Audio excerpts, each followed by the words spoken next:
Bonsoir, bienvenue suivant sanctifié. Soyez richement béni dans le précieux Seigneur et qui vous aide à être ce vase en forme dans ses mains, qui désire se sanctifier pour être un vase d'honneur, un vase utile au service du Seigneur. Aujourd'hui, nous allons parler justement de l'importance de toujours dire la vérité. Mes frères et sœurs en Christ, nous devons comprendre que la sanctification est toujours d'actualité, elle est toujours requise sur le Seigneur. Elle n'a pas changé. Lorsqu'Hébreux 12,14 nous dit « Recherche la paix avec tous » et la sanctification sans laquelle personne ne verra le Seigneur, effectivement dit que si nous ne sanctifions pas, on ne verra jamais la face du Seigneur. Donc pour ceux et celles qui veulent faire partie de ceux qui seront enlevés, c'est important de comprendre que nous devons toujours nous sanctifier, faire des efforts par la grâce du Saint-Esprit pour nous sanctifier tous les jours. C'est quoi se sanctifier? Sanctifier, c'est rien d'autre que de se séparer d'avec le péché, se mettre à part pour Christ, et vivre une vie conforme à la parole de Dieu, une vie soumise à la parole du Seigneur. Je vais vous raconter un petit témoignage, hein, juste pour vous édifier et vous encourager à toujours confier tout au Seigneur et apprendre à dire la vérité. Il y a de ça quelques jours, j'étais supposée appeler pour prendre le rendez-vous pour faire un test de Covid pour une soeur qui allait voyager. Donc, j'ai donc appris pour prendre le rendez-vous et j'ai donc donné la date exacte du voyage à la personne qui m'a répondu. Et donc, j'ai donc pris le rendez-vous. Et lorsque j'ai donc rapporté à ce que j'ai donc appelé pour prendre rendez-vous ce matin et j'ai donc donné la date exacte du voyage et elle n'était pas contente. Elle me dit, qu'est-ce que j'ai dit que je voyageais? Je t'aurais dû dire non plutôt le lendemain pour les inciter à donner un résultat en 24 heures pour que ce soit un peu plus rapide.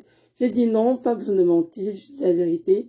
Tu voyages de 2, alors donc, ils vont faire nécessaire que tu puisses avoir ton test à temps. Et elle n'était pas contente et tout. Donc, lorsque je suis montée à la cuisine, le Seigneur m'a dit, il va lire le Somme 15. Donc, quand je lui dis quoi, le Somme 15, Seigneur, quand je lis le Somme 15 et tout, donc, je lis le Somme 15, hein, pas en entier, je lis les deux premiers versets, versets 1 et 2. Donc, ça dit, c'est Somme de David, ô Éternel, qui séjournera dans ta tente, qui demeurera sur ta montagne sainte, celui qui marche dans l'intégrité, qui pratique la justice et qui dit la vérité selon son cœur. Donc, ce que je savais, c'est qui dit la vérité selon son cœur. Je suis m'arrêter là, il m'a dit, c'est ça que je vais te dire et je vais t'encourager.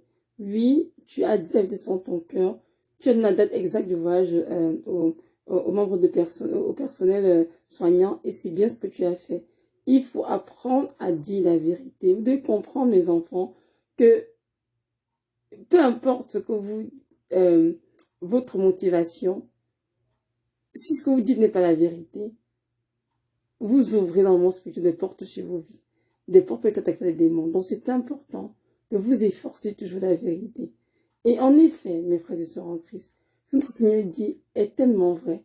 Il dit ici bien qui demeurera sur la montagne sainte.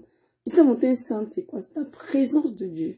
Donc, si tu veux demeurer dans votre Seigneur sur cette terre, si tu veux, évidemment aussi entre au paradis plus tard, c'est important, en effet, que tu marches en intégrité, dans l'honnêteté, que tu pratiques la justice, que tu aies un cœur droit devant Dieu et que tu dises la vérité selon ton cœur, c'est très important. Il est dommage, dans le monde chrétien, on nous a appris qu'il y a des petits péchés, des grands péchés. Mais ce n'est pas vrai. Devant Dieu, tout péché est un péché, point final. Et tout péché ouvre une porte au démon, tout simplement. Donc c'est important que nous qui avons connu Christ, nous qui nous sanctifions, que nous fassions des efforts tous les jours, cette palette du Saint-Esprit pour dire toujours la vérité. Donc là, je viens à mon histoire. Donc la sœur était inquiète, elle disait que, comme je l'ai dit, qu'elle donnait des heures de voyage, je n'ai pas dit qu'elle voyagera le lendemain, sûrement elle n'aura pas son test de Covid, son résultat à temps, elle ne pourra pas voyager et tout. Je lui ai dit non, il faut t'inquiéter ma sœur, le Seigneur prend soin de tout. C'est lui qui veut que tu voyages, alors il s'arrangera à ce que tu aies un résultat à temps pour ton vol sans perdre ton billet d'avion. Donc voilà, je l'ai encouragée, elle s'est calmée en passant sur une sœur qui aime beaucoup le Seigneur. C'est juste qu'elle paniquait, elle se disait, oh, si jamais je dis la vérité, ils vont me donner un test en retard, alors un résultat en retard, mais non.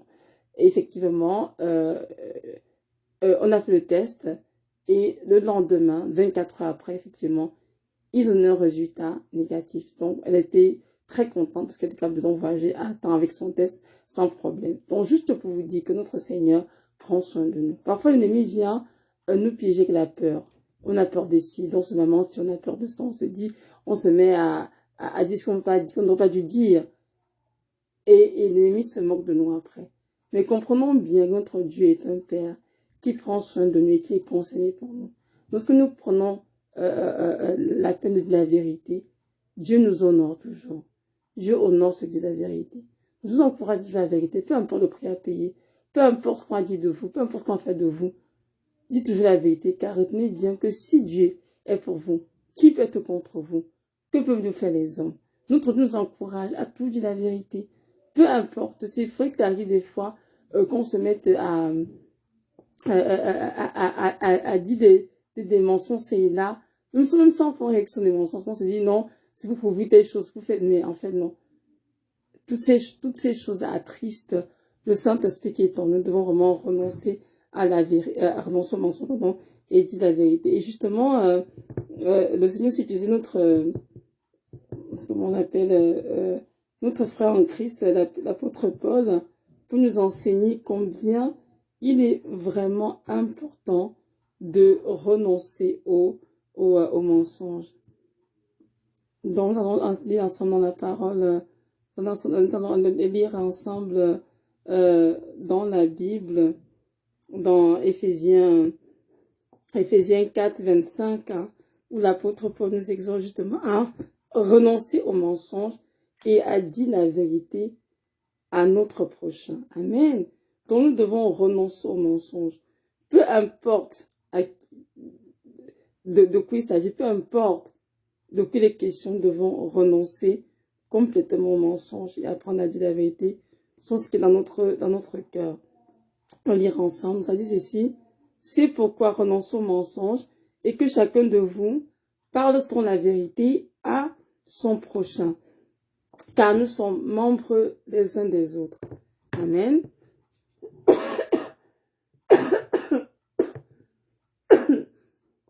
Excusez-moi, j'ai la toux. Oui, désolée. Donc voilà, je disais ceci. Nous devons renoncer au mensonge et dire la vérité vraiment à notre prochain, oui. C'est important parce que nous sommes effectivement des uns des autres, que nous mentons à notre fondation en Christ, ou simplement à une personne, nous mentir en fait à Dieu, et ce n'est pas une bonne chose. Donc, mes frères et sœurs, comprenons bien que le mensonge, m'a dit un jour un frère en Christ, le mensonge n'a pas de longues jambes. Donc, vous avez le mensonge, on n'ira pas loin. C'est mieux de dire tout la vérité et de s'appuyer sur le Seigneur, sachant que notre Dieu est toujours avec nous et il prendra notamment soin de nous. Notre Dieu est un Dieu de vérité. L'Esprit nous a donné pour nous enseigner, pour nous consoler, est un esprit de vérité. Et c'est très important dans l'amour pour la vérité, car c'est ça qui nous sauvera. Si nous avons l'amour pour la vérité, si une personne t'a dit des petits mensonges des petits mensonges par-ci, toutes ces choses pourront nous empêcher d'entrer au paradis. Je vais vous dire une petite chose. Un jour, j'écoutais un prédicateur. C'était en 2015, je ne verrai jamais ce jour-là. Et là, il a dit, tous les chrétiens sont des menteurs qui s'ignorent. J'étais comme, waouh. Pourquoi il dit ça, Seigneur? Pourquoi il dit ça et tout? Et là, il continue à prêcher. Il dit, vous savez, il y a beaucoup de chrétiens qui sont à la maison, des téléphone sonne. Quand l'enfant décroche, ils vont dire, dis à l'enfant, dis à la personne que je suis pas là. C'est comme c'est moi, je dis, oh, il faut dire, comment on n'est pas là, que maman est à la maison. Il dit, c'est un mensonge devant Dieu. Mais nous, on comme un mensonge, il dit, ah, vous voyez, beaucoup qui sont des menteurs. Et j'étais saisie. Je dis, c'est vrai ce qu'il dit, Seigneur. Une de fois, le téléphone sonne, je ne suis pas là quand je suis là, mais c'est pas, donc des petites choses, en fait, qui ne valent rien. On va monter là-dessus. Il a dit, faites attention. L'ennemi vous observe. Et c'est vous que vous ouvrez des portes dans vos vies avec ces attitudes, ces façons de faire. Donc, mes frères et sœurs, juste pour nous dire que mentir, c'est une mauvaise chose. Nous devons toujours nous efforcer à dire la vérité. Je vous encourage à la maison à lire Éphésiens chapitre 4. C'est un très très beau chapitre qui justement nous parle un peu du processus de sanctification qui avant de se dépouiller des ténèbres, de se revêtir des âmes de lumière. Vous savez, autrefois, nous étions en sorte de péché, hein. dans le vol, le mensonge, la fornication, l'adultère, dans sortes de péchés, quoi. Mais une fois dans notre vie à Christ, nous devons renoncer à ces choses, à cette vie d'autrefois, et nous revêtir les âmes de Christ, c'est-à-dire laisser le Saint-Esprit bâtir en nous le caractère de Christ. Et pour ça, nous avons besoin de nous disposer et de travailler en partenariat avec le Saint-Esprit pour que Dieu nous change et fasse de nous des femmes et des hommes nouveaux en Christ et qui marchent dans la vérité, dans la justice, dans l'intégrité et qui désirent avant toute chose plaire au Seigneur, honorer le Seigneur et faire toujours ce qui plaît au Seigneur et non aux hommes, peu importe le prix à payer. Voyez-vous, donc notre Dieu est vivant, il est puissant, il est fidèle pour garder tous ceux qui l'invoquent avec un cœur sincère. Donc voilà, donc je nous encourage tous à toujours dire la vérité, à faire des efforts pour nous sanctifier, pour nous préparer adéquatement pour le retour du Seigneur qui est bientôt imminent. Donc ce n'est pas le temps de dormir, c'est le temps de se réveiller et de laver sa robe dans le sang de l'agneau. Soyez richement bénis. Shalom.